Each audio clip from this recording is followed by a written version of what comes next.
নমস্কার, জ্যোতিষ দর্শন ইউটিউব চ্যানেলে আপনাদের স্বাগত জানাই। আমি বিশ্বজিৎ। আজ যে গ্রহটিকে নিয়ে আলোচনা করব, এই গ্রহটি হচ্ছে মঙ্গল। এনার্জি বা শক্তির প্রধান উৎস আপনি বলতে পারেন। যার জন্মছকে মঙ্গল দুর্বল, তার মধ্যে এনার্জির অভাব এটি 100% রয়েছে। আর আপনার মধ্যে যদি এনার্জি না থাকে, সেক্ষেত্রে কোনো কার্যে সফলতা লাভ সেটি আপনার পক্ষে করা অত্যন্ত কষ্টকর হয়ে উঠবে। অনুরূপভাবে আপনার মধ্যে যদি এনার্জি থাকে, সেক্ষেত্রে বারবার যদি আপনি পিছিয়েও পড়েন, বারবার কোনো এক্সাম দিয়ে যদি আপনি ক্র্যাক করতে না পারেন, পুনরায় উজ্জীবিত হয়ে চেষ্টা করা, এটি মঙ্গলের কারুকার্যের মধ্যে পড়ছে। তাহলে এইরকম একটি মঙ্গল গ্রহকে নিয়ে আজ আমার আলোচনার বিষয়। আপনাদের মনের মধ্যে যে সংশয় থাকছে, সেই সমস্ত সংশয়ের উত্তর এই ভিডিওতে দেওয়ার চেষ্টা করব। অর্থাৎ মঙ্গল কোথায় কোথায় থাকলে আপনি শুভ ফল পেতে পারেন, মঙ্গল কোন রাশি বা কোন লগ্নের জন্য যোগকারক গ্রহ, মঙ্গলের নক্ষত্র কি, মঙ্গলের ভাইব্রেশন আমরা কিভাবে অনুভব করতে পারি, মঙ্গলের উপযুক্ত প্রফেশন কি রয়েছে, এবং মঙ্গল যদি আপনার দুস্থানে অবস্থান করে, মঙ্গলের কুপ্রভাব যদি আপনি পেয়ে থাকেন, সেক্ষেত্রে কি ধরনের গ্রহ প্রতিকার করলে আপনি মঙ্গলের কুপ্রভাবকে বাড়িতে বসেই নিয়ন্ত্রণ করতে পারবেন। তাহলে সম্পূর্ণ ভিডিওটি দেখবেন এবং আপনার যদি কিছু বলার থাকে অবশ্যই কমেন্ট বক্সে লিখে জানাতে পারেন। চলে আসবো মূল আলোচনায়। দেখুন, মঙ্গলের স্বক্ষেত্র হচ্ছে মেষ রাশি এবং বৃশ্চিক রাশি। স্বক্ষেত্র বলতে কি বোঝায়? নিজের রাশি।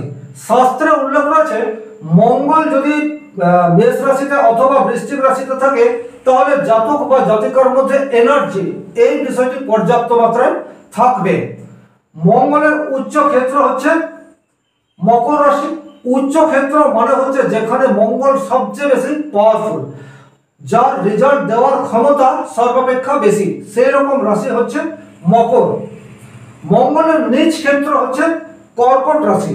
শাস্ত্রে উল্লেখ রয়েছে, মঙ্গল যদি কর্কট রাশিতে অবস্থান করে, তাহলে জাতক একটু ভীতু প্রকৃতির হতে পারে, জাতকের এনার্জি লেভেল এটা কিছুটা হলেও কম থাকতে পারে। তাহলে এইভাবে আপনারা স্বক্ষেত্র, উচ্চ ক্ষেত্র এবং নিচ ক্ষেত্রে মঙ্গল থাকলে কি ফল দিতে পারে সহজেই অনুমান করতে পারবেন। মঙ্গলের মিত্র গ্রহ হচ্ছে রবি, বৃহস্পতি এবং চন্দ্র। তাহলে মঙ্গল যদি আপনার মিত্র গ্রহ অর্থাৎ মেষ রাশিতে অবস্থান করে, অথবা ধনু রাশিতে অবস্থান করে, অথবা মীন রাশিতে অবস্থান করে, সেক্ষেত্রে কিন্তু পজিটিভ রেজাল্ট আপনারা আশা করতে পারেন। মঙ্গলের অবশ্যই মিত্র চন্দ্র, কিন্তু এই ঘরটাতে অর্থাৎ কর্কট রাশিতে মঙ্গল থাকলে কিন্তু নিচস্থ হয়। সুতরাং এখানে কর্কট রাশিতে মঙ্গল আপনাকে খুব একটা শুভ ফল দিতে পারবে না। মঙ্গলের শত্রু রাশি কি হচ্ছে বা শত্রু গ্রহ কি? শত্রু গ্রহ হচ্ছে বুধ। তাহলে বুধের দুটি রাশিতে যদি মঙ্গল অবস্থান করে, অর্থাৎ কন্যা বা মিথুন, সেক্ষেত্রেও খুব একটা পজিটিভ রেজাল্ট আপনি আশা করতে পারেন না। মঙ্গলের সমগ্রহ কে? সমগ্রহ রয়েছে শুক্র এবং শনি। অর্থাৎ মঙ্গল যদি আপনার বৃষ রাশিতে বা তুলা রাশিতে থাকে, বা মকর বা কুম্ভে থাকে, সেক্ষেত্রে আপনি মঙ্গলের কাছ থেকে পজিটিভ ভাইব্রেশন আশা করতে পারেন। মঙ্গলের দৃষ্টি রয়েছে 4টি। চতুর্থ যে ঘরে থাকবে মঙ্গল, সেখান থেকে চতুর্থ, অর্থাৎ এখানে মঙ্গল থাকলে তার দৃষ্টি এখানটায় পড়বে, এখানটায় পড়বে এবং এখানটায় পড়বে। 4, 7, 8 এই 3টি ঘরে মঙ্গলের দৃষ্টি রয়েছে। মঙ্গলের 3টি নক্ষত্র রয়েছে, মৃগশিরা, চিত্রা এবং ধনিষ্ঠা। নক্ষত্র বলতে কি বুঝবো? যদি আপনার জন্মকুণ্ডলিতে কোনো একটি গ্রহ মঙ্গলের নক্ষত্র থাকে, তাহলে মঙ্গল যেরূপ ফল প্রদান করবে, সেই গ্রহটিও তার কিছুটা ফল প্রদান করতে পারে বা সেইরূপ ফল দেওয়ার চেষ্টা করতে পারে। এইভাবে বিষয়টিকে দেখবেন। অর্থাৎ বিষয়টি এইরূপ, যদি আপনার চন্দ্র রোহিণী নক্ষত্র থাকে, সেক্ষেত্রে কিন্তু আপনার মধ্যে এনার্জি, এই বিষয়টি অবশ্যম্ভাবী থাকবে যদি মঙ্গল শুভভাবে অবস্থান করে। এইভাবে বিষয়টিকে দেখতে হবে।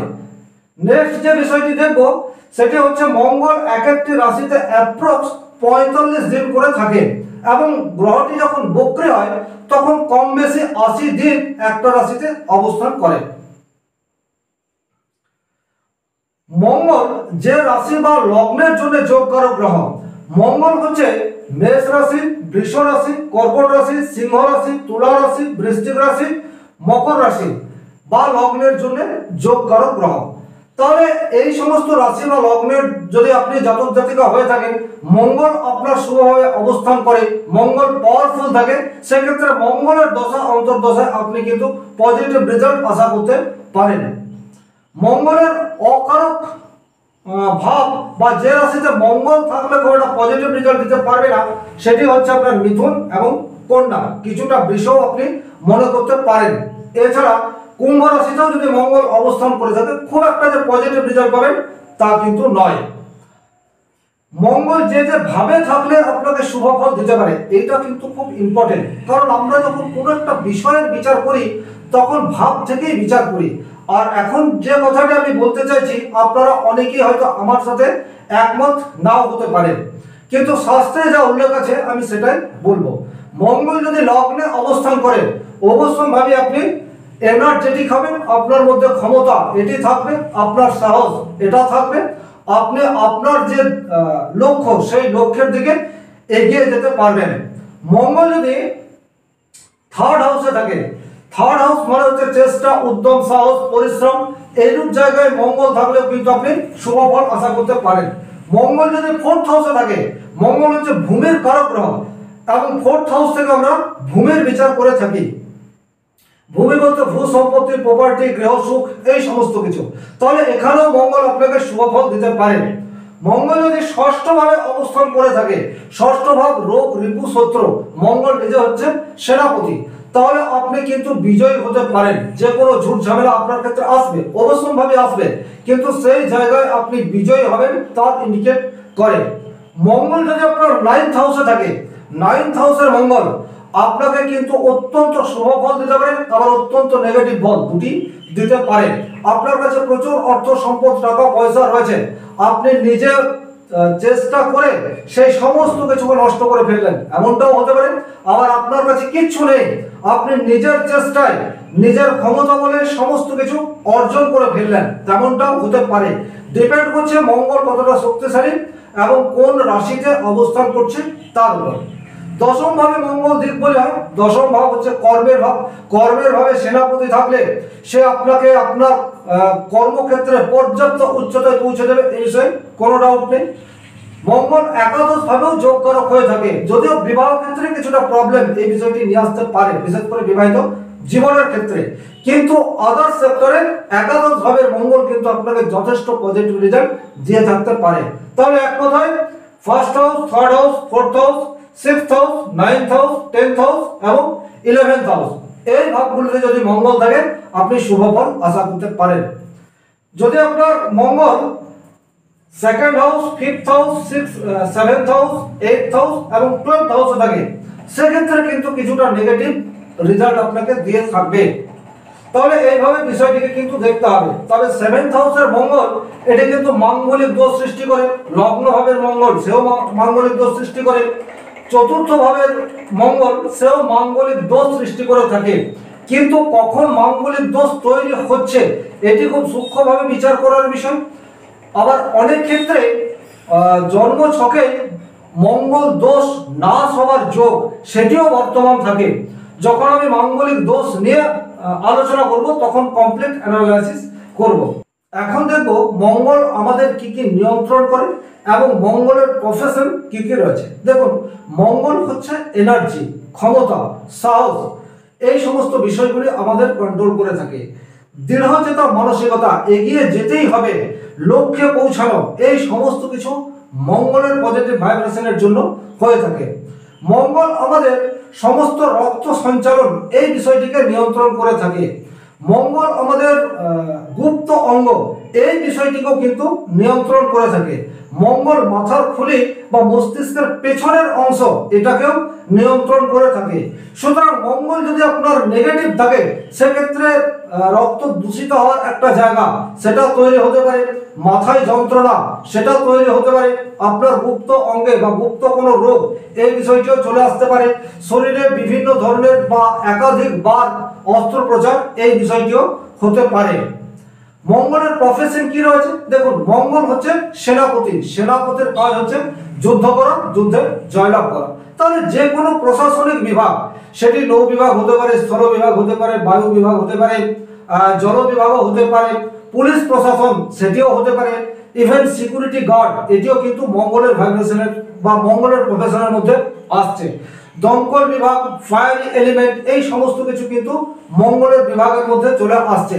সুতরাং সমাজের যে কোনো উচ্চ পদ, সাংগঠনিক ক্ষমতা, রাজনৈতিক নেতা, এই সমস্ত কিছুই কিন্তু মঙ্গলের অধীনে চলে আসছে।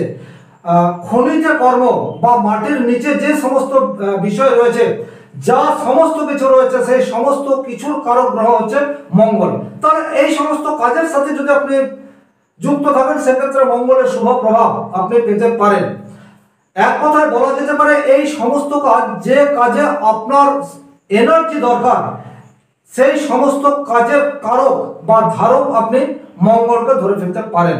এখন আলোচনা করব, যদি আপনার জন্মকুণ্ডলীতে মঙ্গল অশুভ থাকে, সেক্ষেত্রে কি ধরনের গ্রহ প্রতিকার করবেন। দেখুন, মঙ্গলের মূল হচ্ছে অনন্ত মূল, মঙ্গলের রং হচ্ছে লাল, মঙ্গলের ধাতু হচ্ছে তামা, মঙ্গলের রত্ন হচ্ছে প্রবাল বা লাল প্রবাল, মঙ্গলের দান তামার পাত্র, লাল পোশাক, ইট, ভূমি, এই সমস্ত দান করলেও মঙ্গল প্রসন্ন হয়ে থাকে। এছাড়া কিছু মন্ত্র আমরা জপ করতে পারি, মন্ত্র জপ করার মাধ্যমেও কিন্তু আমরা মঙ্গলকে বুস্ট করতে পারি। সবচেয়ে ভালো হচ্ছে নিয়মিত হনুমান চালিসা পাঠ, এটি আপনারা করতে পারেন। সেক্ষেত্রে মঙ্গলের কুপ্রভাব থেকে আপনারা খুব সহজেই মুক্তি পেতে পারেন। এছাড়া মঙ্গলের বিশেষ শক্তিশালী একটি মন্ত্র রয়েছে, সেই মন্ত্রটিও আপনারা পাঠ করতে পারেন। মন্ত্রটি হচ্ছে ওম হুম হুম মঙ্গলায় নমঃ। এই মন্ত্রটি আপনারা 108 বার জপ করতে পারেন।